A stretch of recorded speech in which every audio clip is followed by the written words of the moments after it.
Hello, hello mga kasipat mga tiyaga. So dito na naman kami sa aming mga pananim. So ito na yung aming mga tanim na upo, kamote at okra. So ipapakita ko sa inyo ngayon. Anong gagawin namin ngayon dito guys, ay yung aking asawa, yung andon na sa gilid. So yun, nasa nakakulay yellow, yun, doon sa baba.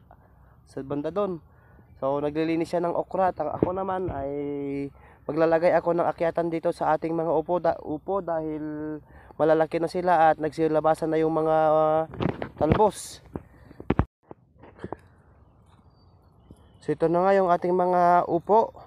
So ayan, malalaki na. Ito na yung kanyang talbos. So papatayuin natin to, hindi niyan na, nasa 1.5 metro na, ang haba.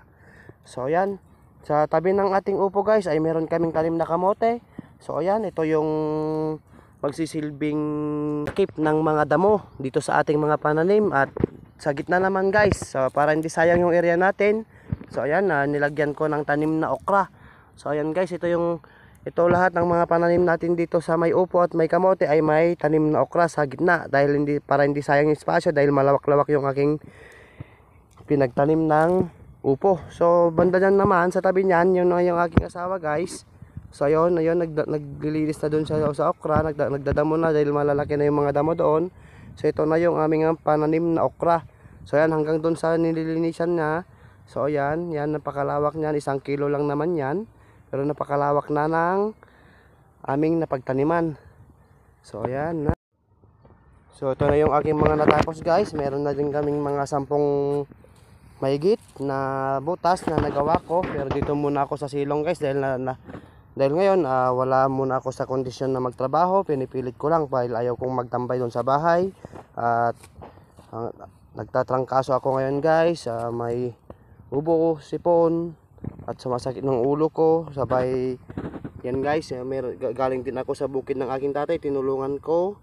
Tira ito ang nangyari sa akin. Imbis na makatulong ako doon, so ayan, nasugat pa naman yung aking paa. At hindi niya ako pinayagang na magtampisaw pa sa bukid. Kaya dito na lang muna kami guys. Dito na lang muna ako sa aking garden. At dito ay hindi nababasa yung aking sugat.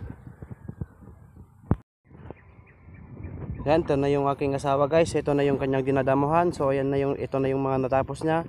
So tignan nyo naman guys yung aming okrahan dito na hindi pa nalinisan. So ayan, tignan nyo, napakalaki na ng damo. Hindi nakita ang okra. So ayan, dito yung aking asawa para maglinis. So yan, napakasipag kong asawa.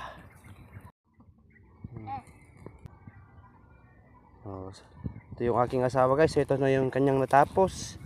So ayan, may 2 linya pa. So ayan, dito. So ito na lang, 2 linya. Medyo malayo-layo pa guys. So meron dito sa katabi niya, okra din to, nahuli naming tinanim. So ayan, ang dating tanim dito guys is talong.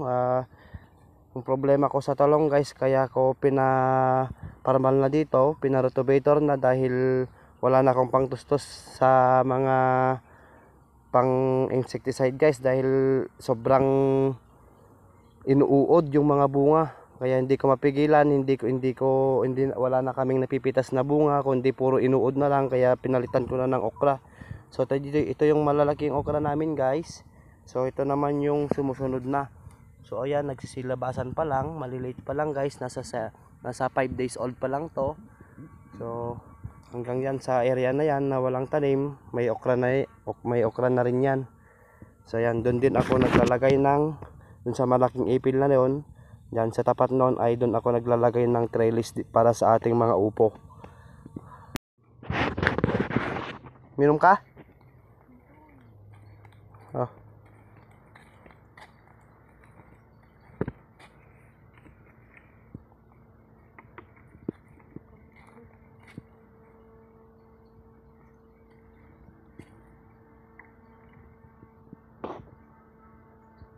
Yan, sa sobrang init naman ng panahon. So ayan, talagang mapapainom ka dito sa sobrang init.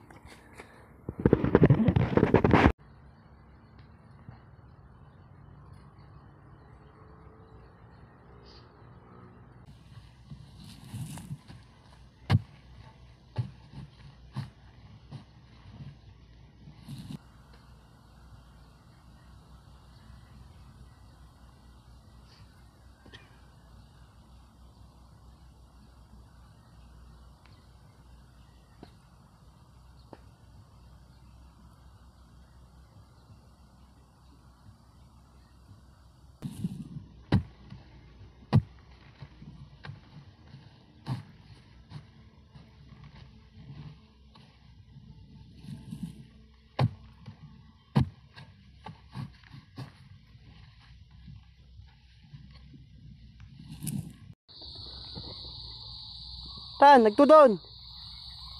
So ayan guys, ito na yung aking natapos. So update ko kayo bukas dahil uulan na. So ayan, hindi ko pa nakalahati, meron pa dito banda. So ang lalaki ng patak ng ulan. Mahirap na. Ayan.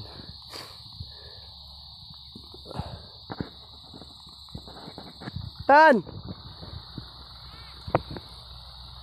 Salam si kulong-kulong! Naitignan nyo yung aking asawa guys, ayaw pang umuwi. Sa sobrang sipag niya, tignan mo, ayaw pang umuwi. Kung hindi ko papapagalitan, di na uuwi yan. Taray!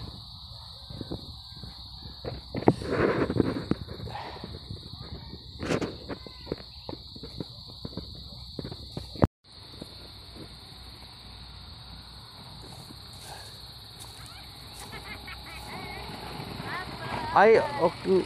Bersak.